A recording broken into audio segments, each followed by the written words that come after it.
眼前这只长着炸毛蓬蓬脸、可爱到犯规的小熊，就是曾经的片片熊小鳌拜。当时小鳌拜一经展出，就引起了不小的轰动。毕竟别的小熊都是胖嘟嘟、圆滚滚的，而小鳌拜趴在草地上，就像一片熊猫毛毯，甚至站起来都没有别的小熊趴着高。而且他走起路来更搞笑，全身上下没有一处是离开地面的，就这样孤勇着前进，活脱脱的一只扫地机器熊。躺在草丛里睡觉的模样就更乖了，打哈欠的时候还会揣手手，就连奶妈都忍不住上手摸2下。当然，这么可爱的小鳌拜肯定逃不过那个女人的魔爪，当着众多游客的面就把小鳌拜的荧幕初吻夺走了。但万万没想到，美奶妈这次非但没有把小鳌拜亲成战五渣，反而把他亲成了一个饭霸。小鳌拜凭借自己的实力，把自己从扁平2D吃成了立体3D，壮实的像头小肥猪。小鳌拜的头到底能有多大？一颗金豆挡不下。明明是小金豆坐在他的前面，但小金豆不仅挡不住小鳌拜的脑袋，看上去还要比小金豆大上1圈。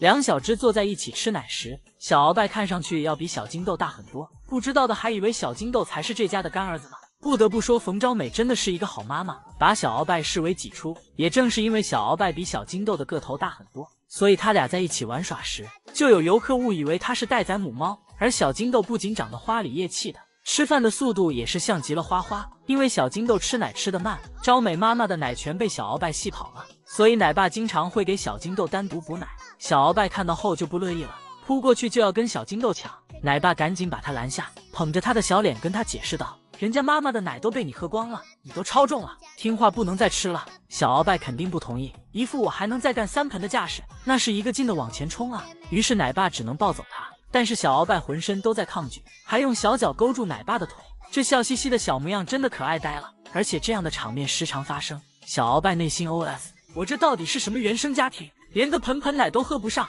看我怎么拿捏你。于是小鳌拜每天下班都不回家，和奶爸玩拉锯战。奶爸抱他下班，他连表情都在抗拒，不走我就是不走，让你不给我喝盆盆奶，把奶爸脸都累红了。所以经常可以看到小鳌拜下班不是被骑回去，就是被抬回去。而且小鳌拜这一口下去，突然感觉饲养员这份工作还是挺危险的。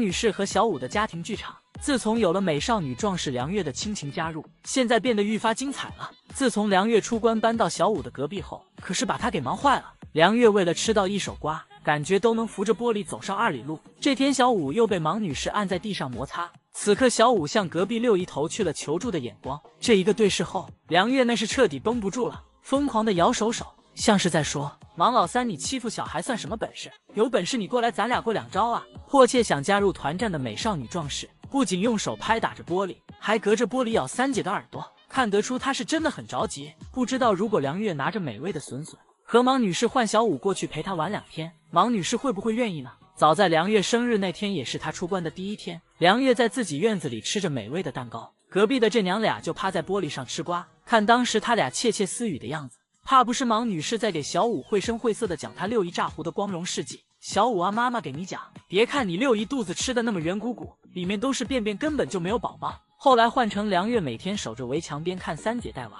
这天为了360度无死角看得清楚些，她甚至一溜烟的爬上了院子里的大树，沿着一根树干往上爬了很高。奶成看了直摇头，第2天就揣着手过来研究包树的方案了。不仅看了往小五院子方向的树枝，也看了往隔壁大姐游泳方向的树枝。估计一方面是怕梁月摔下来伤到，另一方面也害怕梁月会像暮云一样水灵灵的空降到小五的院子里，那到时候场外指导就变成了现场指导，虫洞还不得翻了天。之前兰香兰贵妃住这个院子的时候，奶成就不会有这方面的担忧，毕竟她连走路都懒得走，更何况是爬树呢。而且之前一直都知道梁月很高，但一直也没有具体的参照，直到这天美少女壮士就这么水灵灵的从内卷走出来了，直立起来，身高接近门框的高度，而且梁月的后肢力量也是真的强大，所以真的特别想看梁月相亲时的纪录片，看一看我们的美少女壮士到底是怎么样手锤一众男雄的。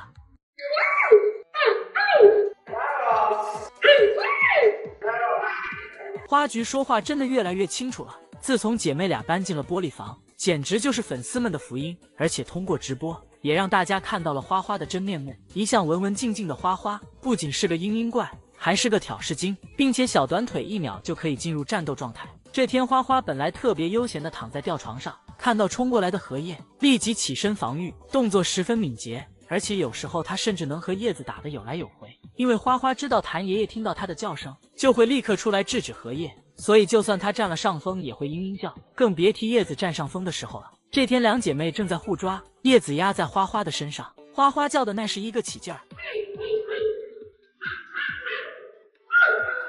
于是谭爷爷就把荷叶叫走了，花花还在那里幸灾乐祸的模仿。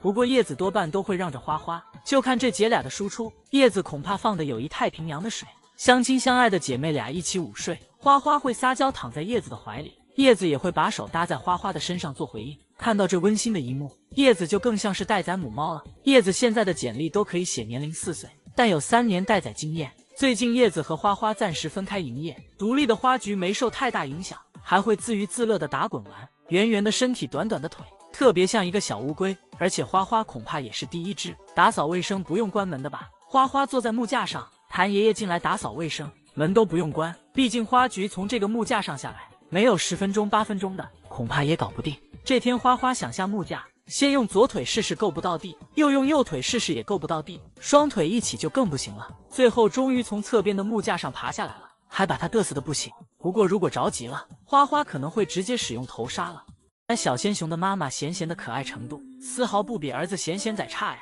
贤贤2014年出生在卧龙神树坪基地，妈妈是大美女公主，爸爸是卢黄卢卢。贤贤继承了爸爸妈妈的所有优点，长得十分的标致，大大的米奇朵朵和精致的眼圈，在当年也是妥妥的颜霸的存在。原来贤贤仔的颜值都是有迹可循的，他和妈妈小时候长得几乎一模一样。就在贤贤出生这一年，恰巧赶上大型纪录片《我们诞生在中国》的拍摄。因为当时16岁的公主育儿经验丰富，且性格温顺和人亲近，所以她和她的女儿贤贤顺理成章地被选为纪录片的主角。公主饰演大熊猫妈妈丫丫，贤贤饰演熊猫宝宝美美。虽然对人类来说是纪录片，但对公主和贤贤来说，这就是他们真实的生活。公主的母性很强，经常可以看到她把女儿紧紧地抱在怀里，或者护在身下。而且纪录片还拍到了很多有趣的片段，一片树叶飘落在贤贤的身上，立刻触发了贤贤的演技，嘤嘤叫的翻滚下山坡，中间明明都停下来了，然后身体轻轻一仰，